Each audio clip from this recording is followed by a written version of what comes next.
ดอกจำปา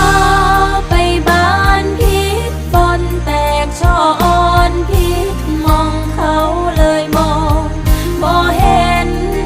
เช่นความหักต้องหักให้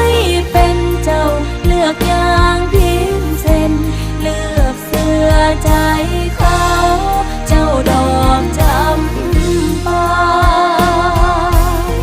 ให้กลับมาหักเจ้าของ